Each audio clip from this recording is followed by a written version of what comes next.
सचिन तुळसे इयत्ता 9वीतील विद्यार्थी आज तुमच्या समोर छत्रपती शिवाजी महाराज यांच्याविषयी काही बोलू इच्छिते।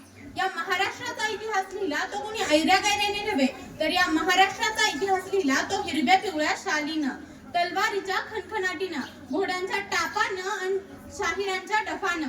आणि हाच इतिहास घडवला तो छत्रपती शिवाजी महाराजांनी। मुजरा त्या छत्रपती शिवरायाला, त्या रयतेच्या राजाला, ज्याच्या भक्तीला जोड नाही, शौर्याला तोड नाही, जो अथांग आहे सागरा समान, ज्याचं छत्र म्हणजे आभाळाचा सन्मान। काळीज आहे सह्याद्री, ज्याला शंभूचा अभिमान, महाराष्ट्राच्या देभाऱ्यात ज्याचं पहिलं स्थान, ते म्हणजे छत्रपती शिवाजी महाराज, ते म्हणजे छत्रपती शिवाजी महाराज। बंदुकीच्या जोरावर आणि हंटरच्या धाकावर, अहो बंदुकीच्या जोरावर आणि हंटरच्या धाकावर मी इथे कित्येक वाघांना माणसाप्रमाणे जगायला शिकवणारी माणसं बघितली, परंतु बंदुकीच्या जोराशिवाय आणि हंटरच्या धाकाशिवाय, बंदुकीच्या जोराशिवाय आणि हंटरच्या धाकाशिवाय इथे प्रत्येक माणसाला एका वाघाप्रमाणे जगायला शिकवणारा मी एकच वाघ बघितला, आणि ते म्हणजे छत्रपती शिवाजी महाराज, ते म्हणजे छत्रपती शिवाजी महाराज।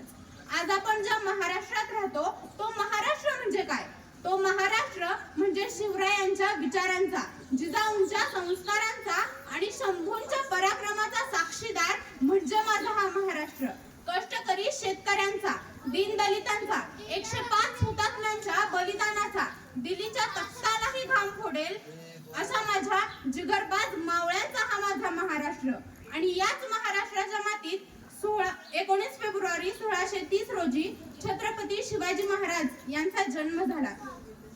शिवरायांनी त्यांच्या आयुष्यामध्ये वस्तू वापरल्या आणि माणसं जपली, पण आपण मात्र माणसं वापरतो आणि वस्तू जपतो। शिवरायांनी भारताच्या इतिहासात सुवर्णाक्षरांनी इतिहास लिहिला। त्यांनी केलेली प्रत्येक गोष्ट आपल्या मनात ठासून भरली आहे। आणि असाच एक प्रसंग मला तुम्हाला सांगावासा वाटतो। एकदा छत्रपती शिवाजी महाराज कर्नाटकच्या मोहिमेवरनं महाराष्ट्रात परतले होते।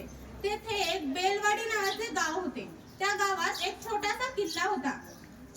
त्या किल्ल्यावर मल्लम्मा देसाई नावाची ठाणेदारीण राहत होती। दादाजींना वाटले की जाता जाता हा किल्ला घेऊन जावा, म्हणून त्यांनी थोडेफार सैन्य जमा केले आणि ते मल्लम्मावर चाल करून गेले। परंतु मल्लम्मा ही जिद्दीची आणि चिकाटीची होती। तिने तो वार परत लावला आणि तिथे मात्र मावळ्यांचा पराभव झाला। दादाजींना वाटले एका बाईच्या हातून मावळ्यांचा पराभव होणे अशक्य आहे, म्हणून त्यांनी अजून सैन्य जमा केले आणि ते पुन्हा मल्लम्मावर चाल करून गेले। पण आता मात्र मल्लम्माचा पराभव झाला। दादाजींनी ठरवलं की आता हिला कैद करायचं आणि शिवरायांपुढे नेऊन उभा करायचं। कैद करत असताना मल्लम्मा आतमध्ये गेली आणि ती आपल्या तान्ह्या बाळाला घेऊन बाहेर आली। जेव्हा तिला शिवरायांपुढे उभे केले गेले तेव्हा तिला वाटले की जसा प्रत्येक राजा आपल्या गुन्हेगाराला शिक्षा देतो, तसा हाही राजा मला शिक्षा देणार, मला आणि माझ्या बाळाला मारून टाकणार। असा विचार करून ती शिवरायांपुढे नतमस्तक झाली आणि म्हणाली, राजे, मी तुमची गुन्हेगार आहे, मला तुम्ही अवश्य शिक्षा द्या, परंतु यात माझ्या बाळाची काहीही चूक नाही, त्याला मात्र क्षमा करावी। हे ऐकताच शिवरायांनी स्मित हास्य केले आणि त्यांनी चिटणीसाला इशारा केला। चिटणीस आत गेला आणि दुधाची वाटी घेऊन बाहेर आला। शिवरायांनी त्या बाळाला उचललं आणि आपल्या मांडीवर ठेवून दुधाच्या वाटीतून त्याला चमचाने दूध पाजलं आणि ते मल्लम्माला म्हणाले, हा जो आमच्या मांडीवर दिसत आहे ना, तो आमचा भाचा आहे। अहो, म्हणजे तुम्ही आमच्या भगिनी झालात। आणि कोणता भाऊ आपल्या बहिणीचं राज्य बळकावून घेतो? अहो दादाजी, बहिणीचं राज्य घ्यायचं नसतं तर तिला ते द्यायचं असतं। आणि म्हणूनच म्हणावंसं वाटतं की जे जगाने केलं ते शिवरायांनी कधीच केलं नाही, आणि जे शिवरायांनी केलं ते जगाने कधीच केलं नाही।